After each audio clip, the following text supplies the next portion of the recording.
Puji Tuhan. Saya mau bagikan sesuatu yang sangat berguna di awal-awal kita masih menyusun rencana. Kalau saya sih selalu menyusun rencana tahun baru itu sudah dari jauh. Biasanya sudah berbulan-bulan sebelumnya sudah tertata setahunan.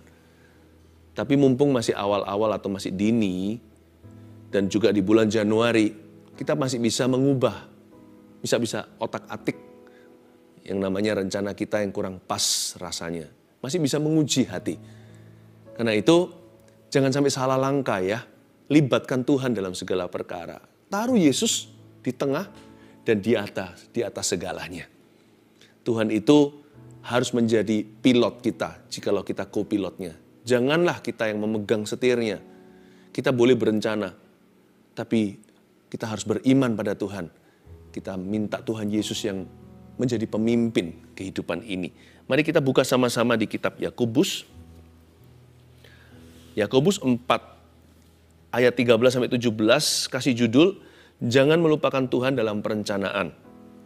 Itu pesan yang saya bagikan sekarang. Sebuah saran praktis untuk kita semua.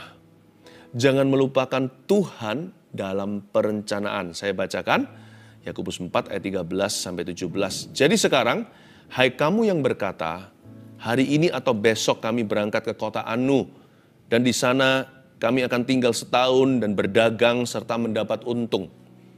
Sedang kamu tidak tahu apa yang akan terjadi besok. Apakah arti hidupmu? Hidupmu itu sama seperti uap yang sebentar saja kelihatan lalu lenyap. Sebenarnya kamu harus berkata, jika Tuhan mengendakinya, kami akan hidup dan berbuat ini dan itu. Tetapi sekarang kamu memegahkan diri dalam congkakmu. Dan semua kemegahan yang demikian adalah salah. Jadi, jika seorang tahu bagaimana ia harus berbuat baik, tapi ia tidak melakukannya, ia berdosa. Ayat 13, saya bacakan sekali lagi. Tolong perhatikan dengan seksama. Lihat apa yang salah di hati orang yang disebutkan di sini. Jadi sekarang hai kamu yang berkata, hari ini atau besok kami berangkat ke kota Anu, dan di sana kami akan tinggal setahun lah, dan berdagang serta mendapat untung, bla bla bla dan sebagainya.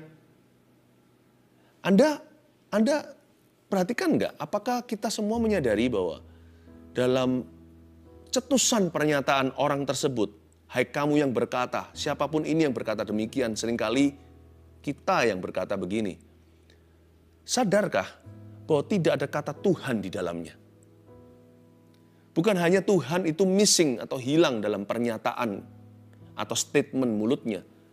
Tapi Tuhan juga ternyata tidak ada dalam perencanaannya. Hari ini atau besok kami berangkat ke kota Anu. Dan di sana kami akan tinggal setahun.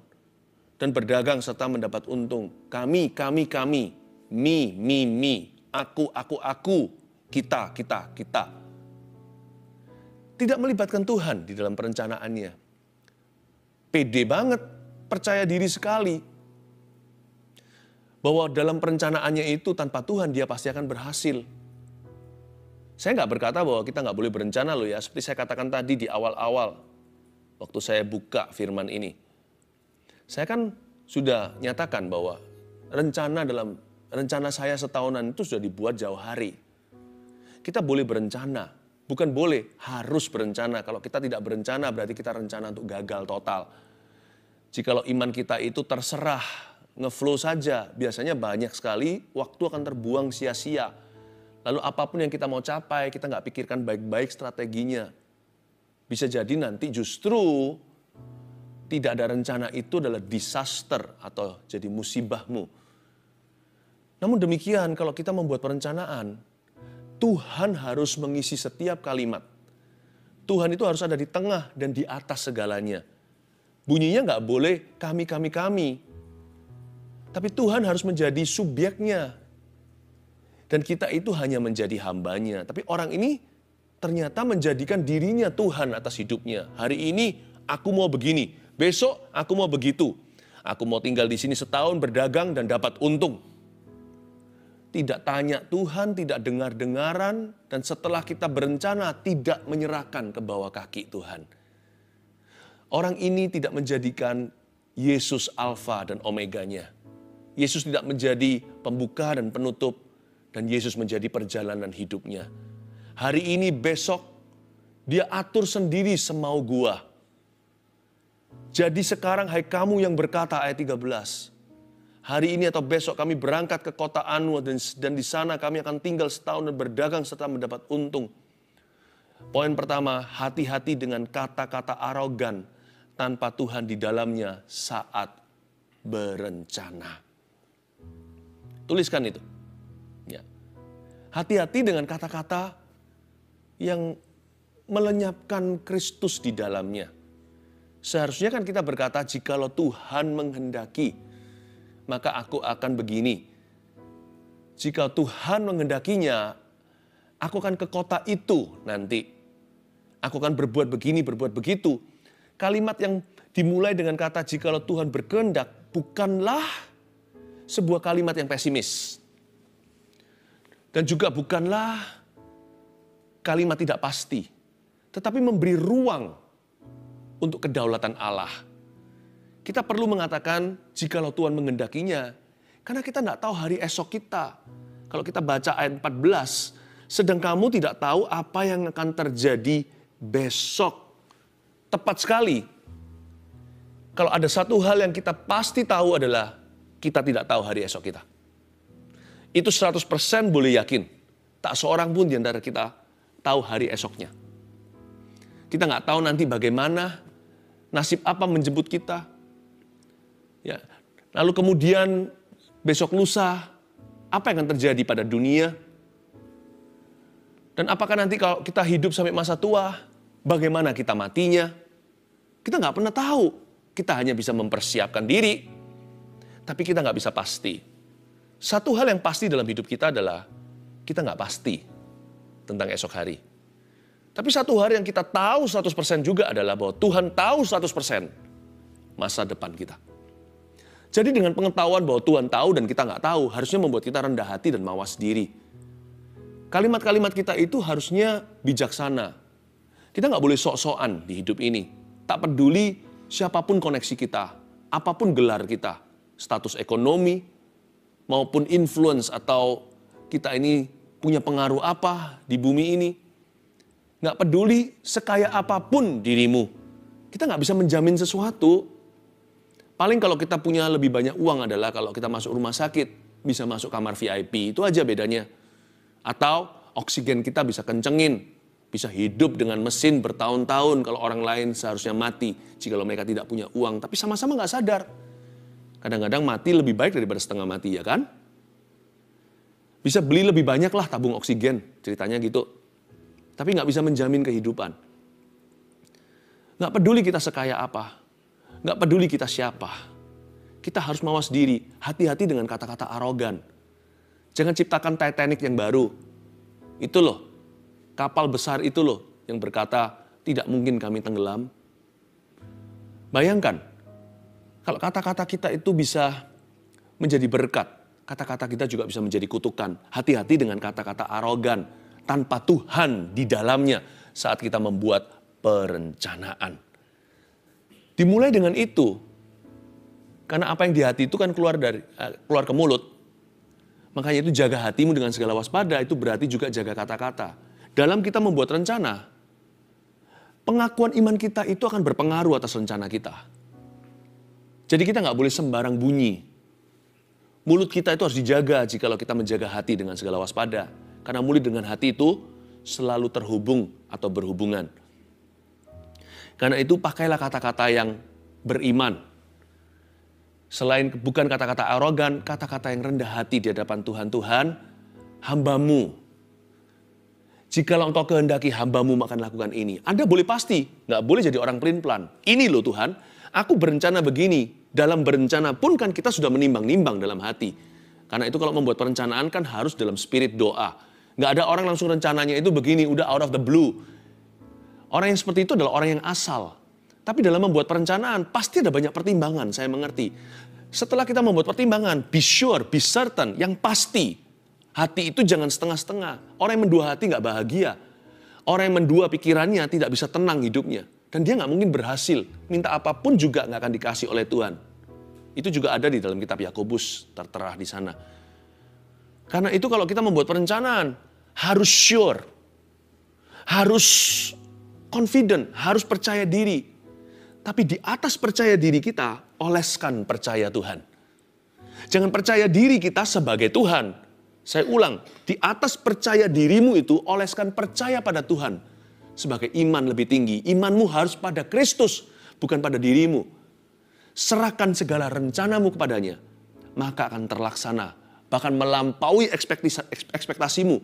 Sebab manusia memang diberi tugas di bawah langit ini untuk memikirkan jalannya. Artinya kita harus berencana. Kitab Amsal berkata demikian. Tapi Tuhanlah yang menentukan langkahnya. Tugas manusia berencana lalu berdoa. Atau lebih tepatnya berdoa dulu sebelum berencana. Berdoa sementara sambil membuat rencana. Lalu berdoa setelah rencana itu rampung dibuatnya. Sebelum, ketika, dan sesudah berdoa dalam perencanaan. Tapi Tuhanlah yang menuntun langkahnya. Karena ada faktor X, faktor tidak tahu di depan kita itu. Makanya itu harus rendah hati. Harus beriman kepada Tuhan. Hati-hati dengan kata-kata arogan. Pastikan pengakuan imanmu itu tepat. Sebab pengakuan imanmu juga adalah kata-kata doa. Supaya rencanamu diurapi. Bukan dikutuki, supaya diberkati, bukan digagalkan. Sedang kamu tidak tahu apa yang akan terjadi besok, ayat 14. Apakah arti hidupmu? Hidupmu itu sama seperti uap yang sebentar saja kelihatan, lalu lenyap. Saya ulang lagi, ada sebuah pertanyaan. Apakah arti hidupmu? Renungkan. Ya, mumpung masih di awal-awal tahun, kita belum tersesat gitu. Pikirkan dulu supaya jalannya itu betul. Apa sih arti hidup kita ini? Oleh karena itu poin nomor 2 catatlah. Ya, kalau kita melibatkan Tuhan dalam perencanaan ini, temukan arti hidup. Dan ujilah setiap angan-angan untuk masa depan. Karena manusia itu pintar sekali hidup dalam fantasi. Dan angan-angan kita tidak teruji. Kepala kita itu bisa penuh dengan visi-visi yang indah. Dan penuh dengan janji-janji pada diri sendiri.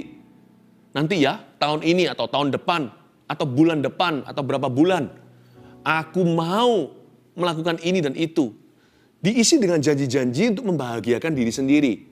Kalau aku bisa punya ini, targetku nanti 6 bulan lagi, aku mau beli itu. Dan setelah aku memiliki itu, aku pasti menjadi orang paling bahagia di dunia. Manusia itu pintar berangan-angan.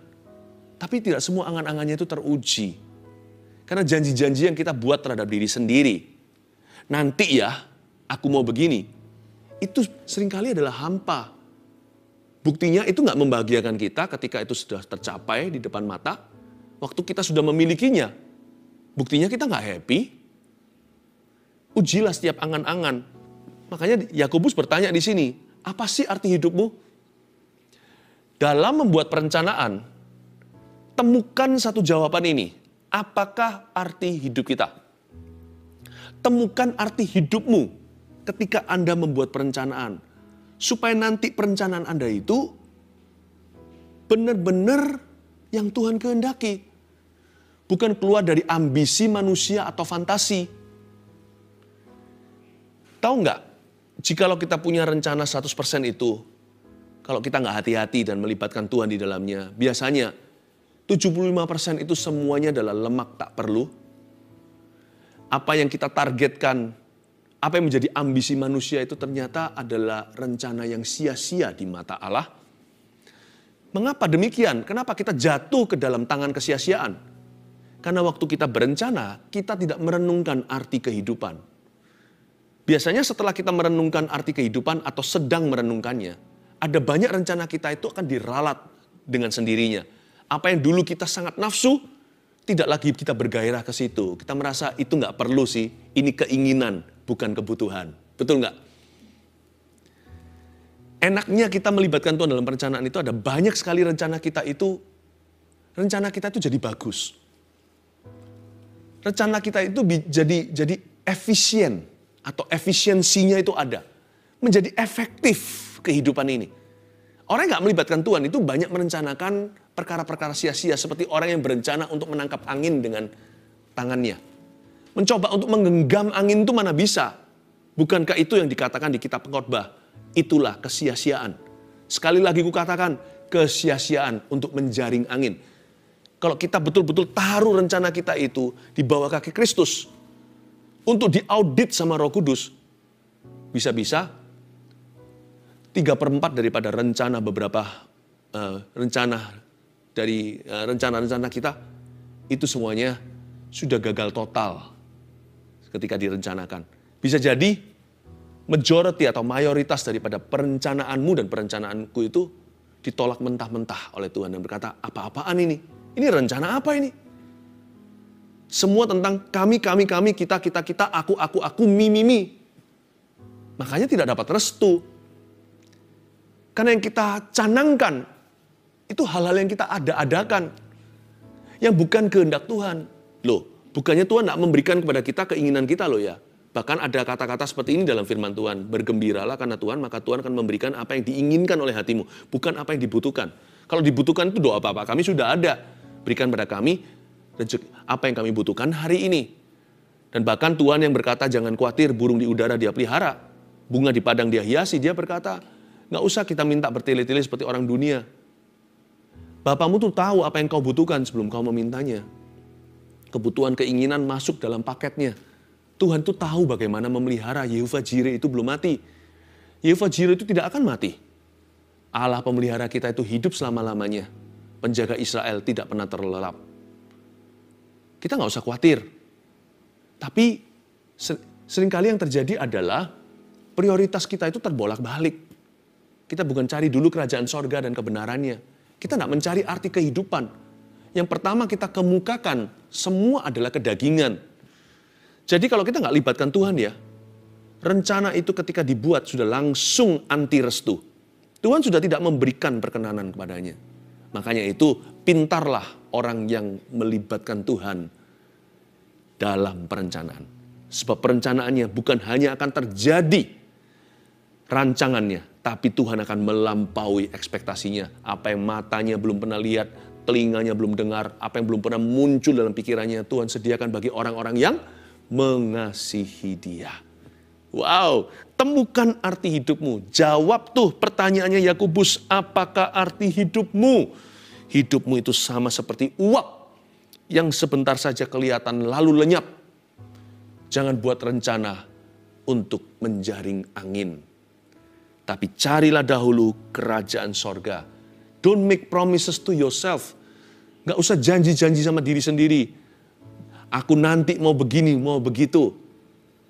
Nanti jangan-jangan jadi janji palsu. Mengapa? Karena kita gak tahu di depan kita itu terjadi apa. Sadarkah Anda bahwa kematian itu ada 1000 gerbangnya? Maksudnya apa? Orang itu bisa mati lewat gerbang apapun, penyakit, kecelakaan, diam-diam gak bangun pagi harinya. Karena kalau kita nggak tahu bagaimana nanti kematian menjemput setiap kita, pikirkan dulu arti hidupmu hari ini ketika berencana. Pastikan rencana yang kau buat itu memuliakan Allah. Lalu letakkan di kaki Yesus. Jangan pelin-pelan dan berkata, ini yang aku mau, ini yang aku butuh, ini yang aku inginkan, ini prioritasku Tuhan, ini bulan per bulan, minggu per minggu, hari per hari, dan ini adalah visi tahunan. Kuletakkan di bawah kaki. Setelah kita mencium kaki juru selamat kita dalam doa, kita berkata, Tuhan, biar kehendakmu bukan kehendakku yang jadi. Kasih ruang untuk kedaulatan Allah. Dan berkata, aku undang Roh Kudusmu bekerja dengan aku, lalu jalanlah dengan Tuhan. Nanti Anda lihat ya, rencana Anda bukan hanya kejadian, tapi terlampaui. Ayat yang ke-15, sebenarnya kamu harus berkata, jika Tuhan mengendakinya kami akan hidup dan berbuat ini dan itu. Praktis ya. Yakobus memberikan saran. Kalau kita mau berbicara, biarkan inilah pengakuan iman. Jika Tuhan mengendakinya, kami akan. Dari situ kita tahu bahwa Tuhanlah lakonnya, kita hanyalah pesuruh. Tuhanlah subjeknya, kitalah manifestasinya. Dari sini kita tahu bahwa Tuhan menempati tempat pertama. Jika Tuhan menghendakinya, kami akan. Kita berada di kursi co-pilotnya. Tetapi sekarang kamu memegahkan diri dalam congkakmu, ayat 16. Dan semua kemegahan yang demikian adalah salah. Betul sekali Yakobus ini. Kita nggak boleh congkak di hidup ini. Karena kenapa? Selama di atas sana masih ada Tuhan, selama kita masih bisa mati, kita nggak boleh menyombongkan diri. Terakhir ayat 17. Jadi jika seorang tahu bagaimana ia harus berbuat baik, tetapi ia tidak melakukannya, ia berdosa. Ayat ini bagus karena kita diajari bahwa dosa itu bukan hanya melanggar perintah Tuhan yang bunyinya jangan. Tapi kalau kita tahu menyadari sesuatu, kita tidak berbuat itu, dan kita diam-diam seolah-olah nggak tahu, nah itu juga dosa. Orang membunuh itu salah, tapi orang yang melihat pembunuhan, lalu dia tidak menghentikan, atau dia tidak melaporkan, atau waktu diminta kesaksiannya, dia diam saja, orang itu dianggap setuju. Setuju dengan kejahatan. Ini ayat 17 maksudnya itu secara broad atau secara luas. Tapi jangan lupa ayat 17 ini tetap dalam konteks jangan melupakan Tuhan dalam perencanaan. Jadi kalau kita sudah tahu nih, ada Tuhan di atas kita. Kita sudah ngerti bahwa Tuhan yang menuntun langkah kita. Kalau kita nggak berdoa waktu kita buat rencana, kita dosa loh, sebagus apapun rencana itu. Dan kalau setelah kita membuat perencanaan yang menurut kita rencana kita itu sudah sempurna, lalu kita nggak taruh di kaki Tuhan, padahal kita tahu dan sadari bahwa Tuhanlah yang pada akhirnya akan menggolkan. Kita sedang berdosa kepada Tuhan. Oleh karena itu, yang ketiga, ambil langkah aktif ini ya, libatkan doa, firman, dan peneguhan dari saudara seiman dalam perencanaan.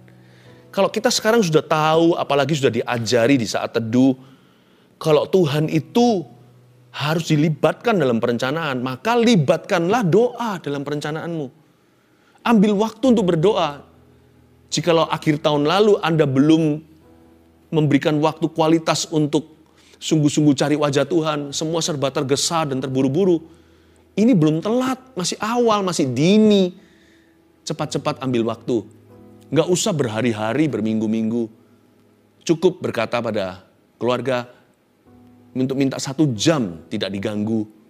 Anda masuk ke ruang atau bilik doamu, atau menyendiri di mana. Pokoknya ambil waktu, libatkan doa, libatkan firman. Buka Alkitab, lebih dari sekedar menu saat teduh secara pribadi. Tapi tanya Tuhan untuk tahunan. Tuhan, lebih baik aku telat sekarang seolah-olah daripada terlambat. Ya. Saya tidak mau ya Tuhan Yesus membiarkan waktu bulan-bulan ke depan ini sia-sia. Memang tahun lalu aku belum ada waktu, tapi sekarang Tuhan aku mau buka, aku mau cari firman-Mu, aku mau dengar suara-Mu. Kasih aku visi tahunan ini, apa yang Kau kehendaki ya Tuhan. Libatkan firman dalam rencanamu. Dan juga peneguhan dari saudara seiman. Minta berdoa, minta didoakan. Minta waktu untuk berdoa dengan seseorang. Bisa jadi dengan gembala sidang Anda atau dengan pemimpin rohani. Tapi alangkah baiknya suami istri juga punya persaudaraan seiman. Makanya itu suami dan istri jangan menjadi pasangan tidak sepadan. Makanya Tuhan tidak memperbolehkan kita kawin campur. Supaya apa? Supaya kita itu punya partner doa. Supaya kita itu punya mitra rohani. Alangkah baiknya suami istri itu ambil waktu berdua untuk doakan tahun ini. Doakan untuk anak-anaknya, doakan untuk karirnya, doakan untuk rencananya, doakan untuk pelayanan mereka. Ambil waktu, libatkan doa firman dan peneguhan dari saudara seiman. Nanti lihat ya, Tuhan gak harus mengutus hanya nabi. Tuhan bisa memberi konfirmasi. Konfirmasi kepada Anda dari kanan kirimu, dari orang-orang sekelilingmu. Mereka yang takut akan Tuhan, mereka yang peduli, mereka yang mendoakanmu. Mereka juga akan menjadi mouthpiece atau menjadi saluran kata-kata Tuhan dalam kehidupan Anda. Libatkan semuanya itu dalam perencanaan. Mari kita review kembali. Bagaimana kita jangan melupakan Tuhan dalam perencanaan. Langkah-langkah praktisnya sebagai berikut. 1, hati-hati dengan kata-kata arogan tanpa Tuhan di dalamnya saat berencana. 2, temukan arti hidup dan ujilah setiap angan-angan untuk masa depan. 3, libatkan doa, firman, dan peneguhan dari saudara seiman dalam perencanaan. Mari kita bawa hati kita ke hadapan Tuhan di dalam doa sekali lagi. Haleluya. Bila Engkau tak besertaku,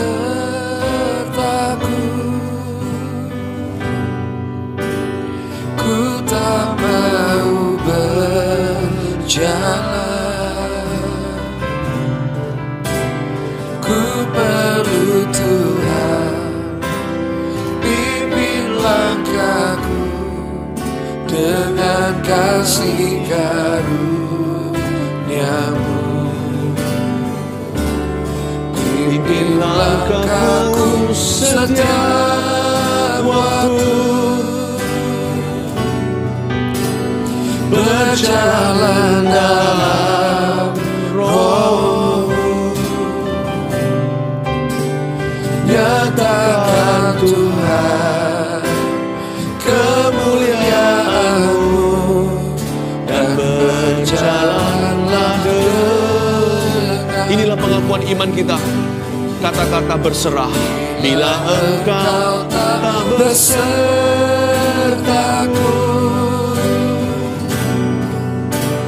ku tak mau berjalan.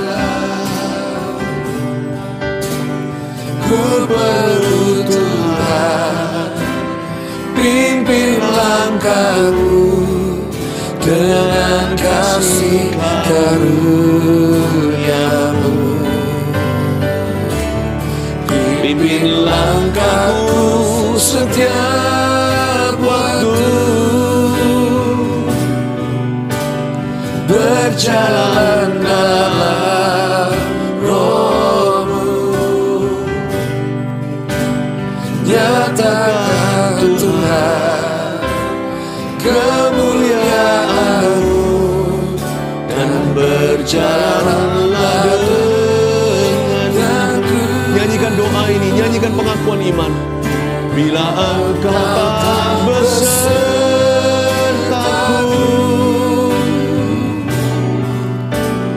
ku tak mau berjalan.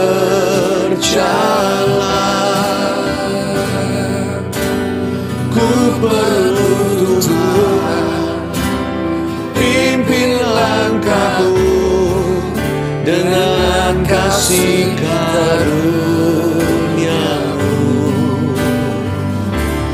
pimpin langkahku Setiap waktu, berjalan dalam Roh-Mu.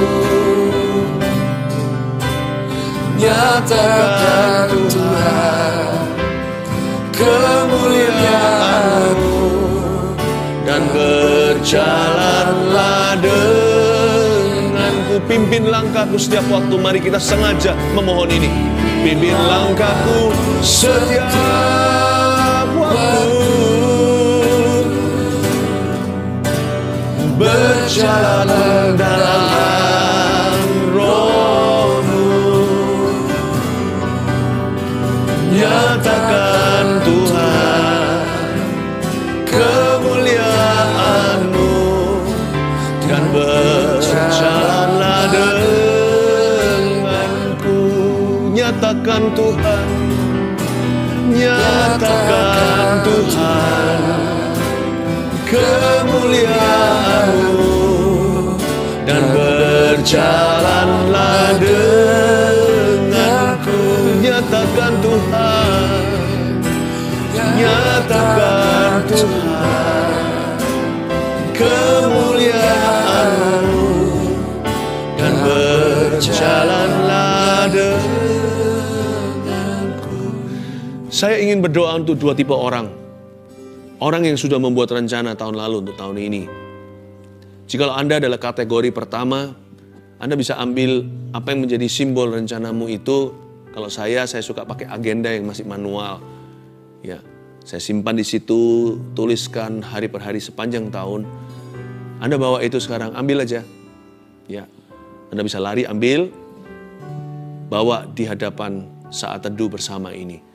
Kita masuk ke hadirat Tuhan. Saya ingin berdoa nanti agar Tuhan urapi rencanamu, dan Tuhan akan memberi wahyu yang mana yang kurang berkenan, masih ada kesempatan untuk menggantinya. Tapi apa yang sudah dikenan Tuhan, saya berdoa untuk mujizat Tuhan atas rencanamu itu. Dan tipe kedua adalah orang yang belum membuat rencana apa-apa. Yang, whatever will be. Apa yang jadi ya jadi. Yang seperti itu saya doakan supaya Anda mulai buat rencana di bulan ini. Sebelum nanti bergulir bulan demi bulan hingga akhir tahun ini akan tiba. Jangan buat sia-sia. Harus bertanggung jawab dengan perencanaanmu sendiri. Waktumu itu berharga. Waktu orang lain juga. Buat rencana ya, nanti saya juga doakan. Mari sama-sama kita berdoa sekarang. Tuhan Yesus, terpujilah namamu. Saudara yang kategori ke-1 yang sudah membuat rencana. Kalau Anda membawa sesuatu, simbolnya apa? Ada orang yang di HP-nya disimpan, di laptopnya, bawa sini. Taruh di depan. Taruh di depan saat teduh ini. Saya berdoa di dalam nama Yesus. Tuhan, datanglah ke kerajaan-Mu, jadilah kehendak-Mu. Atas hidup orang itu dan rencananya seperti di sorga. Tuhan urapi, lampaui. Apa yang dirancangkan yang berkenan pada Tuhan, Tuhan lipat gandakan. Apa yang kurang ya Tuhan Yesus, kurang pas di hati Kristus. Hamba berdoa, sejak hamba berdoa ini, nanti ketika mereka akan review lagi rencana setahunan ini, Tuhan akan tunjukkan titik-titik spot-spotnya, mana yang kurang pas. Hamba berdoa di dalam nama Yesus, berikan kepada mereka the grace to change, kasih karunia untuk mengubahnya. Terima kasih Tuhan. Sekarang saya doa untuk orang-orang yang belum membuat rencana apa-apa. Nggak tahu, bulan depan nggak tahu. 2 bulan lagi targetnya apa? Nggak ada target sih. Masa hidup harus ditargetkan? Kalau nggak ada target hidupnya, ya itulah targetnya. Hidupnya sudah nggak ada target apa-apa. Berjalan menguap, seperti dikatakan Yakobus. Seperti uap itu. Di tengah hari, rembang hari, hilang, lenyap. Hidup tidak akan ada artinya. Tidak berdampak pada siapapun nantinya. Saya berdoa di dalam nama Yesus, orang-orang seperti itu sekarang bertobat dalam hatinya. Anda menyadari lewat firman yang saya bagikan, letakkan tangan di dadamu seperti ini. Dan saya doakan Tuhan Yesus, kasih roh wahyu dan hikmat, agar mereka mulai membuat rencana. Rencana yang simpel-simpel aja, gak usah rumit, tapi sederhana. Hamba berdoa di dalam nama Yesus, beri kerinduan, beri kemauan, beri tanda kutip ambisi yang bagus. Godly ambition. Terima kasih Tuhan. Dalam nama Yesus, haleluya. Mari ulurkan tangan sekarang semua ke depan, kita connect iman. Kita tersambungkan lewat doa live chat ini. Dan semua orang yang menyampaikannya di sosial media platform yang lain, lewat komentar, kita doakan sama-sama semua. Bapa, dalam nama Yesus hamba berdoa, agar Tuhan Yesus di tahun ini, Tuhan tuntun kami, pimpin setiap langkah kami di depan kami. Ya Tuhan Yesus, bawa setiap umat saat teduh kepada sebuah kemenangan. Dan bawa kami semua pada kehendak Tuhan yang sempurna. Kami semua mau berada, berdiri, berjalan di poros kehendak Allah. Bukan di pinggiran rancangan-Mu. Kami mau berada di tengah-tengah bersama dengan Kristus. Hamba berdoa, shift, geser ya Tuhan. Setiap orang yang agak sedikit di pinggiran-pinggiran, apalagi yang nyerempet keluar, bawa masuk ke dalam hadirat-Mu, dalam perkenanan Allah. Buat setiap langkah kami establish, mantapkan setiap langkah. Ya Tuhan Yesus, kokohkan, pancangkan patok-patok-Mu. Terima kasih Tuhan, kami bersyukur kepadamu. Kami minta ya Tuhan Yesus agar Tuhan bekerja dengan cara yang ajaib dalam kehidupan setiap individu. Individu saat teduh. Dalam nama Yesus, sembuhkan yang sakit Bapak. Penyakit lama jangan ikut di tahun yang baru dalam nama Yesus. Oh haleluya, dalam nama Yesus. Saya rasakan ada satu orang yang matanya kering tanpa air mata, perih sekali. Siap-siap Anda banyak menangis sukacita. Mulai sekarang saya mengucapkannya, air matamu keluar. Saya melihat seperti sumur yang meluap-luap seperti mata air di padang gurun. Oh, saya tahu itu bicara tentang mata. Saya melihat 2 sumur atau 2 mata air di padang belantara meluap-luap seperti semburan-semburan air segar. Siap-siap nangis. Anda sekarang pun mulai meneteskan air mata. Air mata sukacita, sebab Dia kirangkanmu. GERD yang parah, asam lambung yang sangat kronis itu dari tahun lalu. Lihat, tidak ada perasaan apa-apa padamu, saudaraku, kepada siapa saya bernubuat. Anda tidak akan merasakan sesuatu, tapi begitu aja, alami aja. Yang lama sudah berlalu, tahun ini mulai, nggak akan pernah kambuh. Anda nggak akan merasa sesuatu apa spesial, tapi tidak akan pernah kambuh. Mulai sekarang ini imani, dan mulai tahun ini tak akan pernah kambuh sehari pun, tak akan pernah tiba. Terima kasih Bapa, terpujilah namamu. Mari kita nyatakan Tuhan, kemuliaan-Mu, dan berjalanlah nyatakan Tuhan kemuliaan-Mu. Nyatakan Tuhan kemuliaan-Mu, dan berjalanlah denganku. Nyatakan Tuhan, nyatakan Tuhan kemuliaan-Mu, dan berjalanlah denganku. Mari angkat kedua tangan sekali lagi. Terimalah berkat dari Allah Bapa, Allah Putra, Allah Roh Kudus. Dia yang ada di atas setiap rencana manusia. Datanglah kerajaannya atas kehidupan kita. Jadilah kehendaknya melalui perencanaan kita semua. Dalam nama Yesus, haleluya. Amin.